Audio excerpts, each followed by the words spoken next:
Hi hello everyone, welcome to my channel Srishti tutorial for maths. ನಾನು Karnataka SSLC board ಎಕ್ಸಾಮಿನ model question paper 3 Kannada ಮೀಡಿಯಂನಲ್ಲಿ 3 ಅಂಕದ ಕ್ವಶನ್ನ ಇವತ್ತು ನಿಮ್ಮ ಜೊತೆ ಡಿಸ್ಕಷನ್ ಮಾಡ್ತಾ ಇದ್ದೀನಿ. ಸೊ ಬನ್ನಿ ಕ್ಲಾಸ್ ಶುರು ಮಾಡೋಣ. ಓಕೆ, 3 ಅಂಕದ ಮೊದಲನೇ ಕ್ವಶನ್ ಬಂದ್ಬಿಟ್ಟು ಸಂಭವನೀಯತೆಗೆ ಸಂಬಂಧಪಟ್ಟ ಹಾಗಿದೆ. 2 ಕುಂದಿಲ್ಲದ ದಾಳಗಳನ್ನು ಏಕಕಾಲದಲ್ಲಿ ಉರುಳಿಸಲಾಗಿದೆ. ಎ ಮೇಲಿನ ಮುಖದಲ್ಲಿ ಬರುವ ಸಂಖ್ಯೆಗಳ ಮೊತ್ತ 8ಕ್ಕಿಂತ ಕಡಿಮೆ ಆಗಿರುವ ಬಿ ಒಂದು ಮುಖದ ಮೇಲೆ ಮಾತ್ರ ವರ್ಗ ಸಂಖ್ಯೆ ಬರುವ ಸಂಭವನೀಯತೆಯನ್ನು ಕಂಡುಹಿಡಿಯಿರಿ ಅಂತ ಕೊಟ್ಟಿದ್ದಾರೆ. ಸೊ ಇದನ್ನ ಹೇಗೆ ಸಾಲ್ವ್ ಮಾಡಬಹುದು ಅನ್ನೋದನ್ನ ನೋಡೋದಾದ್ರೆ ನೋಡಿ, ಕೊಟ್ಟಿರುವ ಕ್ವಶನ್ನಿನ ಪ್ರಕಾರ ಅಲ್ಲಿ 2 ದಾಳಗಳನ್ನ ಉರುಳಿಸಿದಾಗ ಅಂತ ಕೊಟ್ಟಿದ್ದಾರೆ. ಸೊ ಎರಡು ದಾಳಗಳನ್ನ ಉರುಳಿಸಿದಾಗ ಒಟ್ಟು ಫಲಿತಾಂಶಗಳ ಸಂಖ್ಯೆ ಎಷ್ಟಿರುತ್ತಪ್ಪ ಅಂದ್ರೆ 36 ಇರುತ್ತೆ. ಅಲ್ಲಿ ದಾಳ ಅಂತ ಅಂದಾಗ ದಾಳದ ಮೇಲೆ 6 ಏನಿರ್ತವೆ, ಫೇಸ್ ಇರ್ತವೆ, 6 ಮುಖಗಳಿರ್ತವೆ. 6 ಮುಖಗಳ ಮೇಲೆ ನಂಬರ್ 1 ರಿಂದ 6 ತನಕ ಸಂಖ್ಯೆಗಳು ಇರ್ತವೆ. ಸೊ ಹಾಗಾಗಿ ಈ 1 ರಿಂದ 6 ತನಕ ಇರುವ ಸಂಖ್ಯೆಗಳನ್ನ ಒಟ್ಟು ಮಾಡಿದಾಗ ಸುಮಾರು 36 ಫಲಿತಾಂಶಗಳು ಬರ್ತವೆ. ಈ 36 ಫಲಿತಾಂಶಗಳಲ್ಲಿ ಅವ್ರು ಕೇಳ್ತಾರೆ, ಮೊದಲನೇದು ಮೇಲಿನ ಮುಖದಲ್ಲಿ ಬರುವ ಸಂಖ್ಯೆಗಳ ಮೊತ್ತ 8ಕ್ಕಿಂತ ಕಡಿಮೆ ಇರಬೇಕು, ಆ ಸಂಭವನೀಯತೆ ಹೇಳ್ರಿ ಅಂತ ಕೊಟ್ಟಿದ್ದಾರೆ. ಅಲ್ಲಿ 2 ದಾಳಗಳಲ್ಲಿ ಬೀಳುವ 2 ಸಂಖ್ಯೆಗಳ ಮೊತ್ತ 8ಕ್ಕಿಂತ ಕಡಿಮೆ ಬರಬೇಕಂದ್ರೆ ಒಂದಂತೂ ಬರ್ಲಿಕ್ಕೆ ಸಾಧ್ಯ ಇಲ್ಲ. 2, 3, 4, 5, 6, 7 ಬರ್ಬೋದು. 2 ಸಂಖ್ಯೆಗಳನ್ನ ಕೂಡಿದಾಗ 8 ಬರಬಾರ್ದು, ಮತ್ತೆ 8ಕ್ಕಿಂತ ಜಾಸ್ತಿ ಬರಬಾರ್ದು. ಅಂತಹ ಫಲಿತಾಂಶಗಳು ಬರುವ ಸಾಧ್ಯತೆಗಳನ್ನು ನಾವು ನೋಡ್ತಾ ಹೋದ್ರೆ 1, 1, 1, 2, 1, 3, 1, 4, 1, 5, 1, 6 ಮೊದಲನೇ ಕಾಲಮಲ್ಲಿ ಬರುವಂತಹ ಎಲ್ಲಾ ಸಂಖ್ಯೆಗಳ ಮೊತ್ತ 8ಕ್ಕಿಂತ ಕಡಿಮೆ ಇರುತ್ತೆ. ಇನ್ನ ಎರಡನೇ ಕಾಲಮನ್ನ ನೋಡ್ತಾ ಬಂದಾಗ 2, 5 ತನಕ ಮೊತ್ತ 8ಕ್ಕಿಂತ ಕಡಿಮೆ ಬರುತ್ತೆ. 2, 6 ತಗೊಂಡ್ರಿ ಅಂದ್ರೆ ಅದು 8ಕ್ಕೆ ಸಮ ಬರುತ್ತೆ. 8ಕ್ಕೆ ಸಮ ಇರಂಗಿಲ್ಲ, 8ಕ್ಕಿಂತ ಕಡಿಮೆ ಇರಬೇಕು ಅಂತ ಅವ್ರು ಹೇಳ್ತಾ ಇರೋದು. ಹಾಗಾಗಿ ಮೊದಲನೇದ್ರಲ್ಲಿ 1, 2, 3, 4, 5, 6 ಬರ್ತಾವೆ. ಮೊದಲನೇ ಕಾಲಮ್ನಲ್ಲಿ 6 ಸಂಖ್ಯೆಗಳು ಬರ್ತಾವೆ. ಹಾಗೇನೆ ಎರಡನೇ ಕಾಲಮ್ನಲ್ಲಿ ಬಂದ್ಬಿಟ್ಟು 1, 2, 3, 4, 5 ಬರ್ತಾವೆ.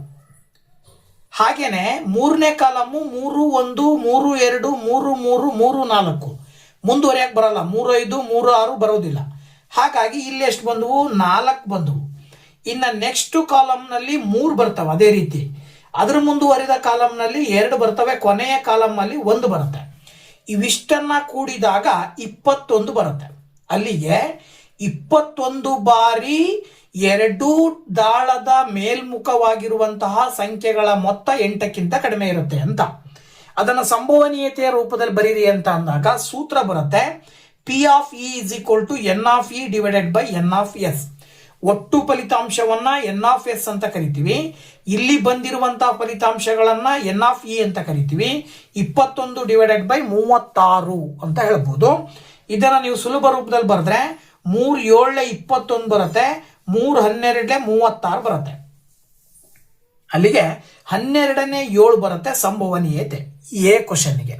ಹಾಗೆ ಬಿ ಕ್ವಶನ್ ಏನ್ ಹೇಳುತ್ತೆ, ಒಂದು ಮುಖದ ಮೇಲೆ ಮಾತ್ರ ವರ್ಗ ಸಂಖ್ಯೆ ಬರುವ ಸಂಭವನೀಯತೆ. ಇಲ್ಲಿ ಮೊದಲು ಆ 1 ರಿಂದ 6 ತನಕ ಇರುವ ಸಂಖ್ಯೆಗಳಲ್ಲಿ ವರ್ಗ ಸಂಖ್ಯೆಗಳು ಯಾವುವು ಅಂದ್ರೆ 1 ಮತ್ತೆ 4. ಈ 2 ವರ್ಗ ಸಂಖ್ಯೆಗಳಿದಾವೆ. ಅವ್ರು ಹೇಳ್ತಾರೆ ಇವೆರಡೂ ಒಂದೇ ಸಂದರ್ಭದಲ್ಲಿ ಬರೋ ಹಾಗಿಲ್ಲ, ಬೇರೆ ಬೇರೆ ಸಂದರ್ಭದಲ್ಲಿ ಬರೀ 1 ಮಾತ್ರ ವರ್ಗ ಸಂಖ್ಯೆ ಇರಬೇಕು. ಅದು 1 ಆಗಿರ್ಬೋದು ಅಥವಾ 4 ಆಗಿರ್ಬೋದು ಅಂತ ಹೇಳ್ತಾರೆ. ಅದ್ರ ಪ್ರಕಾರ ಮೊದಲನೇ ಕಾಲಮ್ ಅಲ್ಲಿ 1, 2, 1, 3, 1, 4 ಬರಂಗಿಲ್ಲ ಅಲ್ಲಿ. ಯಾಕೆಂದ್ರೆ 1, 4 ಬಂದ್ರೆ ಅದು ರಿಪೀಟ್ ಆಗ್ಬಿಡುತ್ತೆ. 2 ಸಂಖ್ಯೆಗಳು ಒಟ್ಟಿಗೆ ವರ್ಗ ಸಂಖ್ಯೆಗಳು ಬಂದಾಗ ಆಗತ್ತೆ.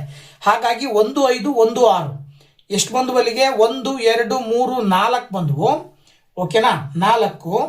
ಇನ್ನ ನೆಕ್ಸ್ಟ್ 4, 2, 4 ಬರುವಂತ 4 ವರ್ಗ ಸಂಖ್ಯೆಯ ಒಂದು ಕಾಲಮ್ ಅನ್ನ ನೋಡ್ತಾ ಬಂದ್ರೆ 4, 1 ಬರಂಗಿಲ್ಲ. ಅದನ್ನ ಬಿಟ್ಟು ಇನ್ನು ಉಳಿದವೆಲ್ಲವೂ ಬರ್ತವೆ. 4, 2, 4, 3, 4, 4 ಬರಂಗಿಲ್ಲ. 4, 5, 4, 6 ಅಂದ್ರೆ ಅಲ್ಲಿಗೆ 4 ಕೌಂಟ್ ಮಾಡ್ತೀರಾ. ಇನ್ನ ಇಲ್ಲಿ 2, 1, 3, 1, 5, 1 ಹಾಗೇನೆ 6, 1 ಅಂದ್ರೆ ಇವೆಲ್ಲವುದ್ರಲ್ಲೂ ಕೂಡ 1 ಮಾತ್ರ ಇದೆ ಅಂತ ಹೇಳಿದ್ರೆ ಅದೆಷ್ಟಾಯ್ತು? 1, 2, 3, 4 ಅಂದ್ರೆ ಅದು 4 ಆಯ್ತು.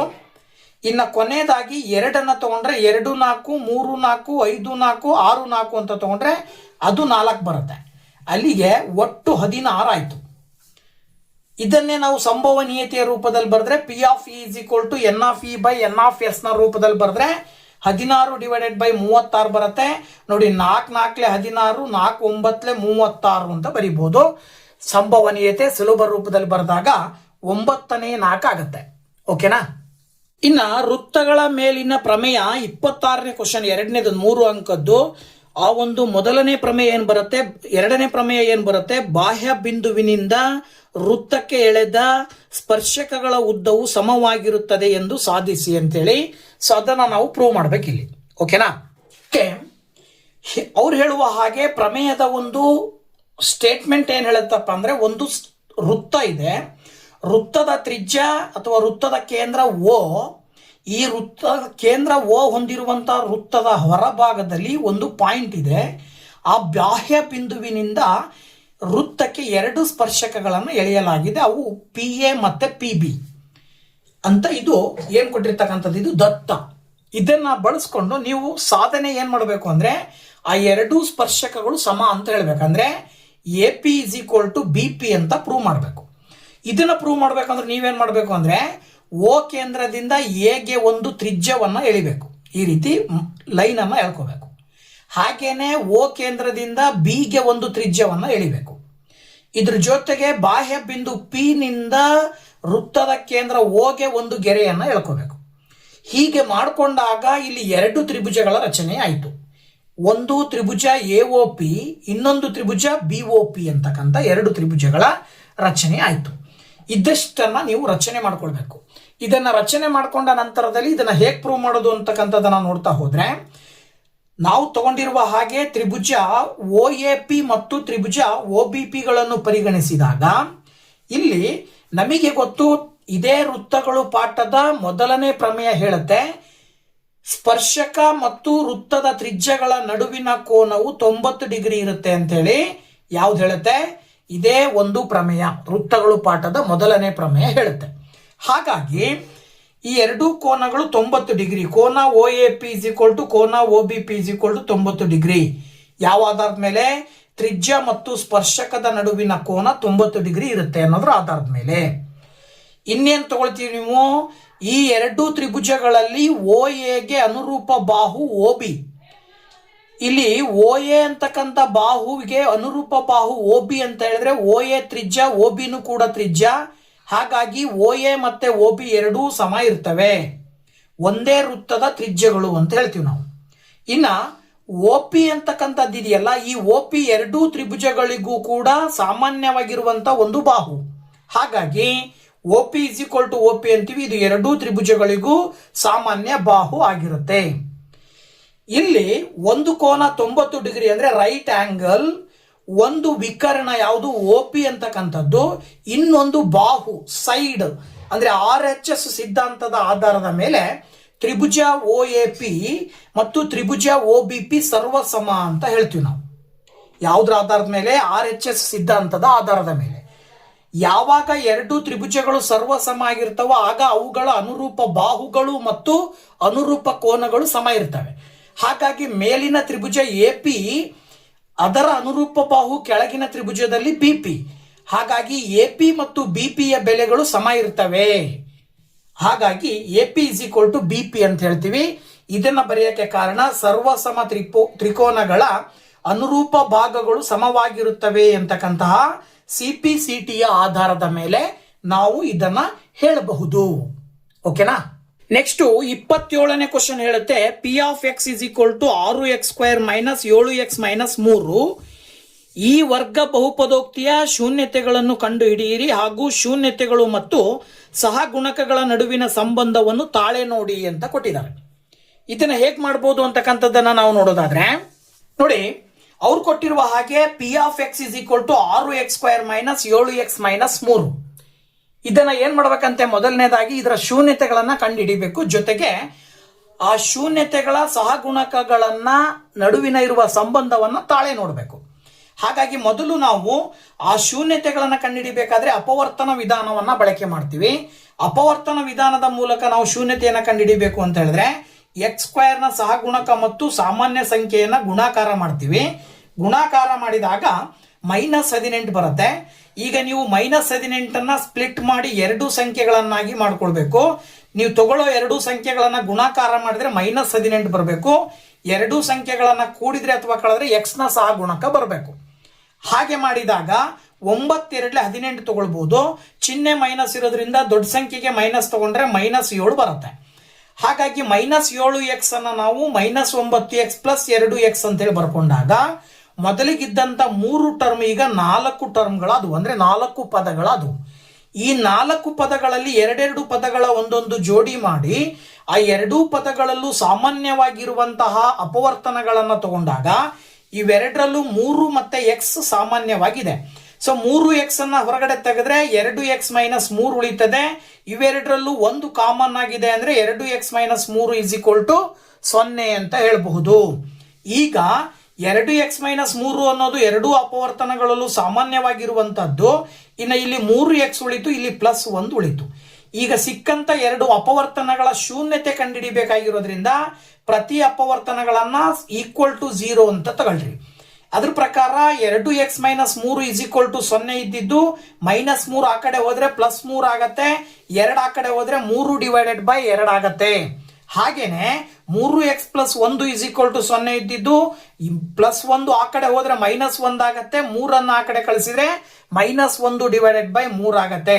ಹಾಗೆ ನಾವು ಇಲ್ಲಿ ಬಂದಂತ x ನ ಎರಡು ಬೆಲೆಗಳನ್ನ ಒಂದನ್ನ ಆಲ್ಫಾ ಇನ್ನೊಂದನ್ನ ಬೀಟಾ ಅಂತ ತಗೊಳ್ರಿ. ಅದ್ರ ಪ್ರಕಾರ ಆಲ್ಫಾದ ಬೆಲೆ 3/2, ಬೀಟಾದ ಬೆಲೆ -1/3. ಈಗ ನಾವು ಎರಡು ಶೂನ್ಯತೆಗಳನ್ನ ಕಂಡುಹಿಡಿದಾಯ್ತು. ಜೊತೆಗೆ ಮತ್ತೇನ್ ಹೇಳ್ತಾರ ಅವರು ಅಂತ ಹೇಳಿದ್ರೆ ಆ ಎರಡು ಶೂನ್ಯತೆಗಳನ್ನ ಸಹಗುಣಕಗಳ ಸಂಬಂಧಕ್ಕೆ ಹೋಲಿಸಿ ತಾಳೆ ನೋಡಿ ಅಂತ ಕೇಳ್ತಾರೆ.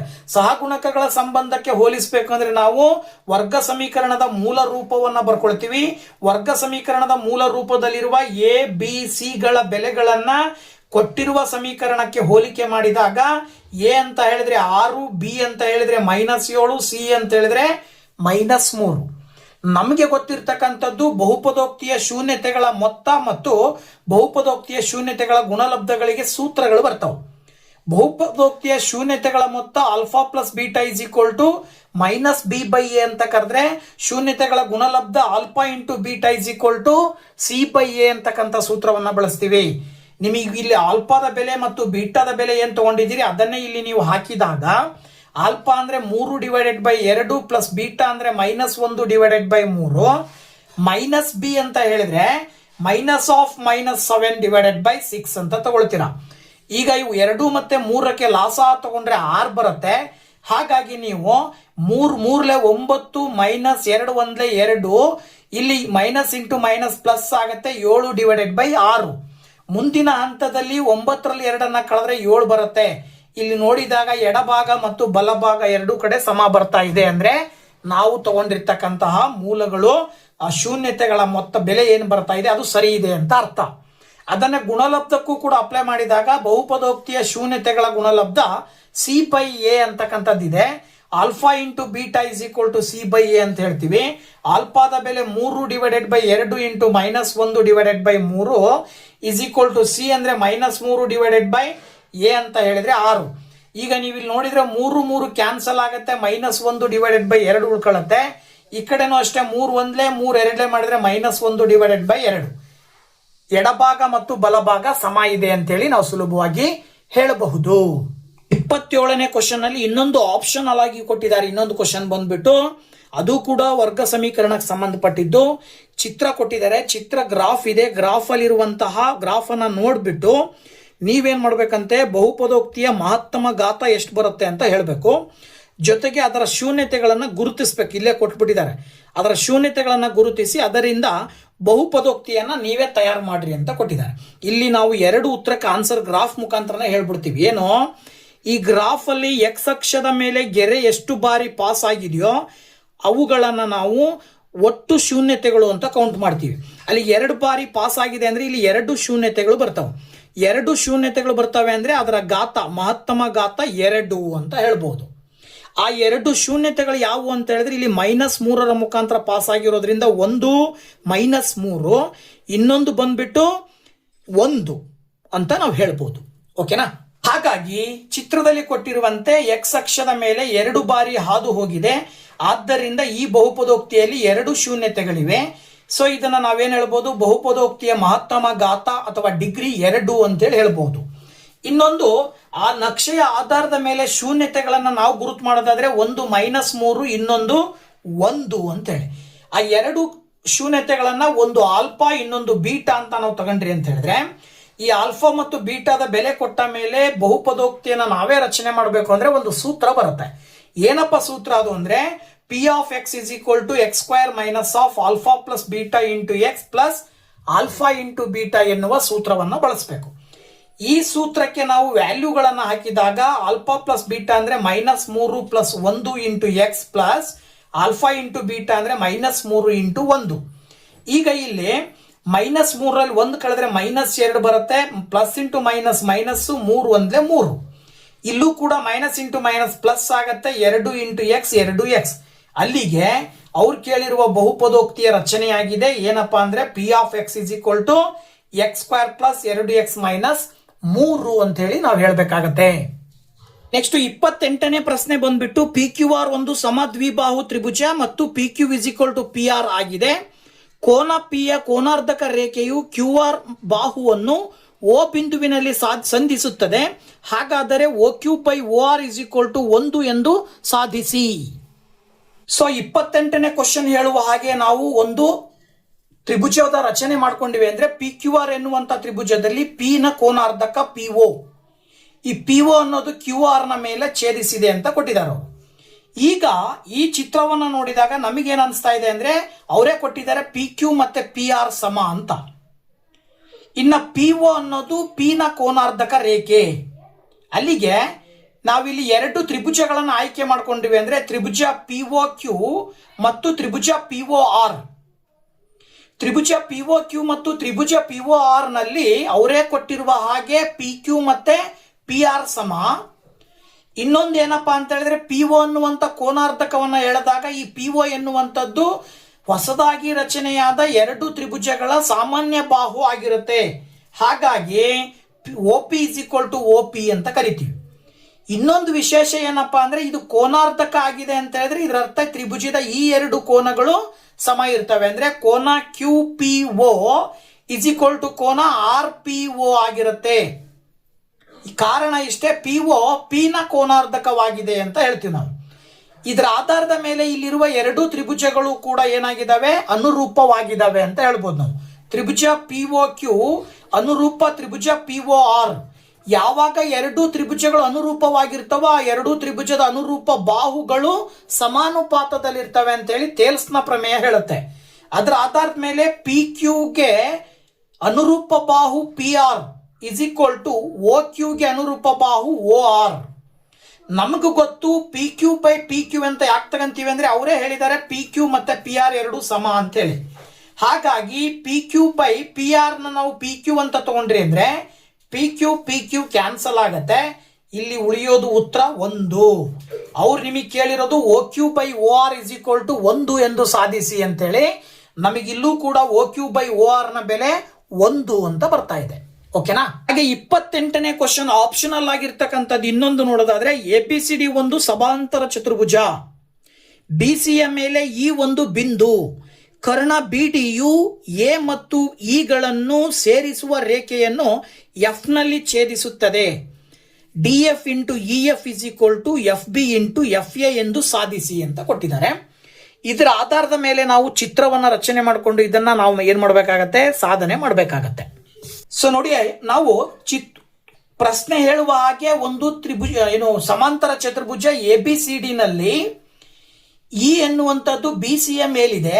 ಸೊ ಎದಿಂದ ಇ ಅನ್ನ ಸೇರಿಸಿದೀವಿ. ಜೊತೆಗೆ BD ಎನ್ನುವಂತ ಕರ್ಣವನ್ನ ಎಳೆದಾಗ ಈ ಕರ್ಣವು AE ಯನ್ನ F ಪಾಯಿಂಟ್ ಅಲ್ಲಿ ಛೇದಿಸ್ತಾ ಇದೆ.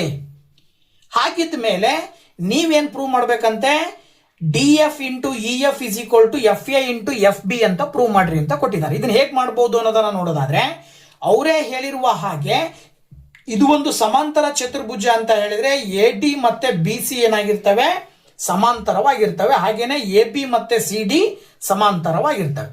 ಇಲ್ಲಿ ಎ ಇ ಅಂತಕ್ಕಂಥದ್ದು ಏನಾಗಿದೆ ಅಂತ ಹೇಳಿದ್ರೆ ಒಂದು ಛೇದಕದ ರೂಪದಲ್ಲಿ ಇದೆ.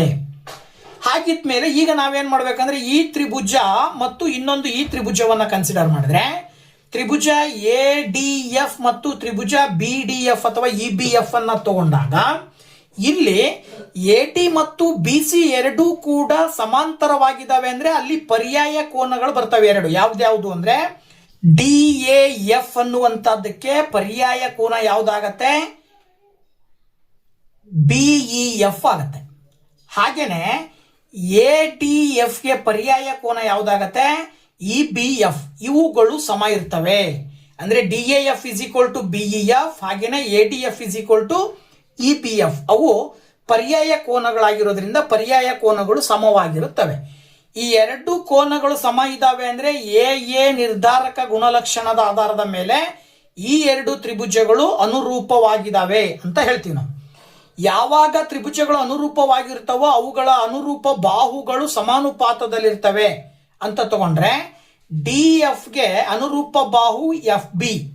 So D F by F B is equal to F A by E F ಅಂತ ತಗೊಂಡು ಇದನ್ನ ಓರೆ ಗುಣಾಕಾರ ಮಾಡಿದ್ರೆ D F into E F is equal to F B into F A ಅಥವಾ F A into F B ಬರುತ್ತೆ. ನಿಮಗೆ ಇದನ್ನೇ ಪ್ರೂವ್ ಮಾಡ್ರಿ ಅಂತ ಕೊಟ್ಟಿರೋದು. ಸೊ ನಮಗೆ ಡೈರೆಕ್ಟ್ ಆಗಿ ಆನ್ಸರ್ ಸಿಗ್ತಾ ಇದೆ. ಇಷ್ಟು 29ನೇ ಕ್ವಶನ್ ಕೊಟ್ಟಿದ್ದಾರೆ. ಚಿತ್ರ ಕೊಟ್ಟಿದ್ದಾರೆ. ಚಿತ್ರದ ಪ್ರಕಾರ A of 1, Y, B of 4, 3, C of X, 6 ಮತ್ತು ಡಿ ಆಫ್ 3, 5 ಈ ನಿರ್ದೇಶಾಂಕ ಬಿಂದುಗಳು ಚಿತ್ರದಲ್ಲಿ ತೋರಿಸಿರುವಂತೆ ಎ ಬಿ ಸಿ ಡಿ ಸಮಾಂತರ ಚತುರ್ಭುಜದ ಶೃಂಗಗಳಾದರೆ ಎಕ್ಸ್ ಮತ್ತು ವೈ, ಇಲ್ಲಿರುವ ಎಕ್ಸ್ ಮತ್ತೆ ವೈ ನ ಬೆಲೆಗಳನ್ನ ಕಂಡು ಹಿಡಿಯಿರಿ ಅಂತ ಕೊಟ್ಟಿದ್ದಾರೆ. ಅವರೇ ಹೇಳಿರುವ ಹಾಗೆ ಎ ಬಿ ಸಿ ಡಿ ಎನ್ನುವಂಥದ್ದು ಸಮಾಂತರ ಚತುರ್ಭುಜ. ಅಲ್ಲಿ ಎಲ್ಲಾ ಬಿಂದುಗಳ ನಿರ್ದೇಶಾಂಕಗಳು ಅಂತ ಕೊಟ್ಟಿದ್ದಾರೆ. ಜೊತೆಗೆ ಇಲ್ಲಿ ನಾವು ನೋಡಿದಾಗ ಎ ಸಿ ಎನ್ನುವಂಥದ್ದು ಒಂದು ವಿಕರ್ಣ, ಹಾಗೇನೆ ಬಿ ಡಿ ಎನ್ನುವಂಥದ್ದು ವಿಕರ್ಣ. ಇಲ್ಲಿ ಸಮಾಂತರ ಚತುರ್ಭುಜದಲ್ಲಿ ವಿಕರ್ಣಗಳು ಏನಾಗಿರ್ತವೆ ಅಂತ ಹೇಳಿದ್ರೆ ಎರಡೂ ವಿಕರ್ಣಗಳು ಛೇದಿಸಿದಾಗ ವಿಕರ್ಣಗಳು ಸಮಭಾಗವಾಗಿ ವಿಭಾಗಿಸುತ್ತವೆ, ಡಿವೈಡ್ ಆಗ್ತವೆ ಅಂತ ಹೇಳ್ತದೆ. ಇದು ಸಮಾಂತರ ಚತುರ್ಭುಜದ ವಿಕರ್ಣಗಳ ಲಕ್ಷಣ. ಇದರ ಆಧಾರದ ಮೇಲೆ ಎ ಸಿ ತಗೊಂಡಾಗ ಎ ಸಿ ನ ಮಧ್ಯ ಬಿಂದು ಓ ಆಗತ್ತೆ. ಹಾಗೇನೆ ಬಿ ಡಿ ತಗೊಂಡಾಗ ಬಿ ಡಿ ನ ಮಧ್ಯ ಬಿಂದು ಓ ಆಗತ್ತೆ. ನಾವು ಇದರ ಆಧಾರದ ಮೇಲೆ ಬಿ ಮತ್ತೆ ಡಿ ಅನ್ನ ತಗೊಂಡು ಬಿ ಮತ್ತೆ ಡಿ ನ ನಿರ್ದೇಶಾಂಕಗಳನ್ನ ಬಳಸ್ಕೊಂಡು ಮಧ್ಯ ಬಿಂದುವಿನ ಸೂತ್ರವನ್ನ ಹಾಕಿ ಓನ ನಿರ್ದೇಶಾಂಕಗಳನ್ನ ಬರ್ಕೊಳ್ತೀವಿ. ಹಾಗೆ ಎ ಮತ್ತೆ ಸಿ ಅನ್ನ ಬಳಸ್ಕೊಂಡು ಮತ್ತಲ್ಲೂ ಕೂಡ ಮಧ್ಯ ಬಿಂದುವಿನ ಸೂತ್ರ ಹಾಕಿ ಅದರಲ್ಲಿ ನಿರ್ದೇಶಾಂಕಗಳನ್ನು ತಗೊಂಡು ಎರಡನ್ನ ಸಮ ಅಂತ ತಗೊಂಡಾಗ ಎಕ್ಸ್ ಮತ್ತೆ ವೈ ನ ಬೆಲೆ ಸಿಗುತ್ತೆ. ಅದರ ಆಧಾರದ ಮೇಲೆ ಡಿ 3, 5, ಬಿ 4, 3, ಡಿ ಅನ್ನ ನಾವು x1 y1 ಬಿ ಅನ್ನ x2 y2 ಅಂತ ತಗೊಂಡ್ರೆ ಇಲ್ಲಿ ಮಧ್ಯ ಬಿಂದುವಿನ ಸೂತ್ರ ಏನು ಹೇಳುತ್ತೆ, x1 plus x2 divided by 2, y1 plus y2 divided by 2. ಆಗ ನಾವು x1 ಅಂತ ಹೇಳಿದ್ರೆ 3 ಪ್ಲಸ್ 4 ಡಿವೈಡೆಡ್ ಬೈ 2, y1 ಅಂತ ಹೇಳಿದ್ರೆ 5 ಪ್ಲಸ್ 3 ಡಿವೈಡೆಡ್ ಬೈ 2 ಮಾಡಿದ್ರೆ 3ಕ್ಕೆ 4 ಕೂಡಿದ್ರೆ 7 ಡಿವೈಡೆಡ್ ಬೈ 2, 5ಕ್ಕೆ 3 ಕೂಡಿದ್ರೆ 8 ಡಿವೈಡೆಡ್ ಬೈ 2, 2ರಿಂದ 8 ಭಾಗಾಕಾರ ಮಾಡಿದ್ರೆ 4 ಬರುತ್ತೆ. ಅಲ್ಲಿಗೆ ಓ ಆಫ್ ಎಕ್ಸ್, ವೈ ಬಂದ್ಬಿಟ್ಟು 7 ಡಿವೈಡೆಡ್ ಬೈ 2, 4 ಬಂತು. ಇದೇ ರೀತಿ ಈಗ ಎ ಮತ್ತೆ ಸಿ ನ ನಿರ್ದೇಶಾಂಕಗಳನ್ನು ತಗೊಂಡಾಗ x1 y1 x2 y2 ತಗೊಂಡಾಗ ಮಧ್ಯ ಬಿಂದುವಿನ ಸೂತ್ರಕ್ಕೆ ಹಾಕಿದ್ರೆ x1 ಪ್ಲಸ್ x2 ಬೈ 2 ಅಂದ್ರೆ 1 ಪ್ಲಸ್ ಎಕ್ಸ್ ಡಿವೈಡೆಡ್ ಬೈ 2 ಆಗತ್ತೆ. ಹಾಗೇನೆ y ಪ್ಲಸ್ 6 ಡಿವೈಡೆಡ್ ಬೈ 2 ಆಗತ್ತೆ. ಈಗ ಇದನ್ನ 1, 2 ಅಂತ ತಗೊಂಡಾಗ ಇದು ಕೂಡ ಎಕ್ಸ್ ವೈ, ಇದು ಕೂಡ ಎಕ್ಸ್ ವೈ ಅಂತ ಹೇಳಿದ್ರೆ ಎಕ್ಸ್ ನ ಈ ನಿರ್ದೇಶಾಂಕಕ್ಕೆ ಸಮ ಇರುತ್ತೆ. ಹಾಗಾಗಿ ನಾವೇನ್ ತಗೊಳ್ತೀವಿ, 1 ಮತ್ತು 2ರಿಂದ 1 plus X divided by 2 is equal to 7/2 ಅಂತ ತಗೊಳ್ತೀವಿ. ಆಗ ಇಲ್ಲಿ ನೀವು ಡೈರೆಕ್ಟ್ ಆಗಿ 2 ಕ್ಯಾನ್ಸಲ್ ಮಾಡಿದ್ರಿ ಅಂದ್ರೆ ಈ 1 ಈಕ್ವಲ್ ಇಂದ ಆ ಕಡೆ ಕಳಿಸಿದ್ರೆ -1 ಆಗತ್ತೆ. ಆಗ ನಿಮಗೆ ಉತ್ತರ ಎಕ್ಸ್ ನ ಬೆಲೆ 6. ಎಕ್ಸ್ ನ ಬೆಲೆ ಏನ್ ಬರುತ್ತೆ, 6 ಬರುತ್ತೆ. ಹಾಗೇನೆ y plus 6 divided by 2 is equal to 4 ಅಂತ ತಗೊಂಡ್ರೆ 2 ಈಕ್ವಲ್ ಇಂದ ಆ ಕಡೆ ಹೋದ್ರೆ ಇಂಟು 2 ಆಗತ್ತೆ. 4 2 8, 6 ಈ ಕಡೆ ತಗೊಂಡ್ ಬಂದ್ರೆ -6. ಹಾಗಾಗಿ 8ರಲ್ಲಿ 6 ಕಳೆದ್ರೆ 2, y ನ ಬೆಲೆ 2 ಬರ್ತಾ ಇದೆ. ಓಕೆನಾ? ಎಕ್ಸ್ ಮತ್ತೆ ವೈನ ಬೆಲೆ ಕಂಡುಹಿಡಿಯಿರಿ ಎಂದಿದ್ರು. ಎಕ್ಸ್ ನ ಬೆಲೆ 6, ವೈನ ಬೆಲೆ 2 ಅಂತೇಳಿ ಸುಲಭವಾಗಿ ಹೇಳಬಹುದು. ಇದೇ 30ನೇ ಕ್ವಶನ್ ಇದೇ ಪಾಠಕ್ಕೆ ಸಂಬಂಧಪಟ್ಟಿರ್ತಕ್ಕಂಥ ಮತ್ತೊಂದು ಕ್ವಶನ್ ಕೊಟ್ಟಿದ್ದಾರೆ. ಚಿತ್ರ ಕೊಟ್ಟಿದ್ದಾರೆ. ಈ ಚಿತ್ರದಲ್ಲಿ ತೋರಿಸಿರುವಂತೆ ABCD ಚೌಕದಲ್ಲಿ, ಇದೊಂದು ಚೌಕ, ABC ಮತ್ತು D ಕೇಂದ್ರಗಳಾಗಿವೆ. ಗೊತ್ತಾಯ್ತಲ್ಲ? ಹಾಗೆ ತ್ರಿಜ್ಯ ಬಂದ್ಬಿಟ್ಟು 3.5 ಸೆಂಟಿಮೀಟರ್ ಇದೆ. ಇಲ್ಲಿಂದ ಇಲ್ಲಿ ತನಕ 3.5 ಸೆಂಟಿಮೀಟರ್ ಇದೆ. ವೃತ್ತದ ಕಂಸಗಳನ್ನು ಎಳೆಯಲಾಗಿದೆ. ಎಷ್ಟು? 4 ಕಂಸಗಳಿದಾವೆ. ಇಲ್ಲಿ ABCD ಅಂತಕ್ಕಂಥ ಚೌಕದ ವಿಸ್ತೀರ್ಣ ಬಂದು 144 ಚದರ ಸೆಂಟಿಮೀಟರ್ ಕೊಟ್ಟಿದ್ದಾರೆ. ಹಾಗಾದರೆ ಚೌಕದೊಳಗಿನ ಕಂಸಗಳಿಂದ ರೂಪುಗೊಂಡ PQRS TUVW ಆಕಾರದ ಸುತ್ತಳತೆಯನ್ನು ಕಂಡುಹಿಡಿಯಿರಿ ಅಂತ ಕೊಟ್ಟಿದ್ದಾರೆ. ನೋಡಿ, ಚಿತ್ರವನ್ನ ಬಳಸ್ಕೊಂಡು ನಾವು ನೋಡೋದಾದ್ರೆ, ಈ ಚಿತ್ರದಲ್ಲಿ PQ ನ ಅಳತೆ ಬೇಕು ಅಂದ್ರೆ ನಾವು ವೃತ್ತದಲ್ಲಿನ ಕಂಸದ ಅಳತೆಯನ್ನು ಕಂಡುಹಿಡಿಯಲಿಕ್ಕೆ ಸೂತ್ರ ಬರುತ್ತೆ. ಅದನ್ನ ಬಳಸಿದ್ರೆ 4 ಕಂಸಗಳ ಉದ್ದವನ್ನ ಕಂಡುಹಿಡಿಬಹುದು. ಆದರೆ ಇಲ್ಲಿ ಏನ್ ಕೊಟ್ಟಿದ್ದಾರೆ ಅಂದ್ರೆ PQRST UVWP ಇಲ್ಲಿಂದ ಸ್ಟಾರ್ಟ್ ಆಗಿ ಮತ್ತೆ ಇಲ್ಲಿಗೆ ಎಂಡ್ ಆಗ್ಬೇಕು. ಅಂದ್ರೆ ಇದಿಷ್ಟರ ಸುತ್ತಳತೆಯ ಜೊತೆಗೆ QR ನ ಅಳತೆಯನ್ನು ಕೂಡ ಕಂಡುಹಿಡಿರಿ ಅಂತ ಕೊಟ್ಟಿದ್ದಾರೆ ಅವರು. ಈ QR ನ ಜೊತೆಗೆ ST ನ ಅಳತೆಯನ್ನು ಕೂಡ ಕಂಡುಹಿಡಿರಿ. ಇದ್ರ ಜೊತೆಗೆ UV ನ ಅಳತೆಯನ್ನು ಸೇರಿಸ್ರಿ.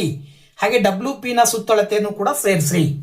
ಒಟ್ಟು ಸುತ್ತಳತೆ ಎಷ್ಟು ಅಂತ ಕೇಳಿರೋದ್ರಿಂದ ನಾವಿಲ್ಲಿ ಏನ್ ಮಾಡ್ಬೇಕಾಗತ್ತೆ ಅಂದ್ರೆ 4 ಕಂಸಗಳ ಉದ್ದದ ಜೊತೆಗೆ ಇಲ್ಲಿ ಒಂದು ತ್ರಿಜ್ಯ 3.5 ಇದೆ ಅಂದ್ರೆ ಇಲ್ಲೂ ಕೂಡ 3.5 ಇರುತ್ತೆ.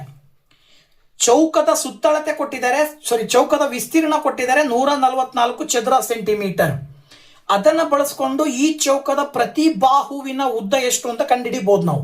ಸೂತ್ರ ಬಂದ್ಬಿಟ್ಟು A² = 144 ಬಳಸಿದಾಗ A² = 12 ಸ್ಕ್ವೇರ್ ಆದ್ರೆ A ನ ಬೆಲೆ 12 ಬರುತ್ತೆ. ಟೋಟಲ್ ಇಲ್ಲಿಂದ ಇಲ್ಲಿ ತನಕ 12 ಇತ್ತು ಅಂದ್ರೆ ಇದರಲ್ಲಿ 3.5 ಟೋಟಲ್ ಎಷ್ಟಾಯ್ತು? 7 ಕಳೆದ್ರೆ VU ನ ಅಳತೆ ಸಿಗುತ್ತೆ. ಸೊ 12ರಲ್ಲಿ 7 ಕಳೆದ್ರೆ ನಿಮಗೆ ಎಷ್ಟು ಬರುತ್ತೆ? 5 ಬರುತ್ತೆ. ಈ 5 ಕೂಡ ನಾವು ಸೇರಿಸಬೇಕಾಗತ್ತೆ. ಹಾಗಾಗಿ PQRST UVWP ಆಕಾರದ ಸುತ್ತಳತೆ ಬೇಕು ಅಂದ್ರೆ ನಾವು ಈ ರೀತಿ ಸೂತ್ರದ ರೂಪದಲ್ಲಿ ಬರ್ಕೊಳ್ಬೇಕು. ಏನು? 4 ಇಂಟು ವೃತ್ತಗಳ ಕಂಸಗಳ ಉದ್ದ ಪ್ಲಸ್ 4 ಇಂಟು A-2R ಅಂತ ತಗೊಳ್ತೀನಿ ನಾನು. ಆಗ ವೃತ್ತಗಳ ಕಂಸಗಳ ಉದ್ದ ಕಂಡುಹಿಡಿಯಲಿಕ್ಕೆ θ/360 ಇಂಟು 2πr ಸೂತ್ರ. ಇದು ಚೌಕ ಆಗಿರೋದ್ರಿಂದ ಪ್ರತಿಯೊಂದು ಕೋನನು ಕೂಡ 90 ಡಿಗ್ರಿ ಇರುತ್ತೆ. ಹಾಗಾಗಿ ಥೀಟಾದ ಬೆಲೆ 90 ಡಿಗ್ರಿ. ನೋಡಿ, 9 4 36 ಬರುತ್ತೆ.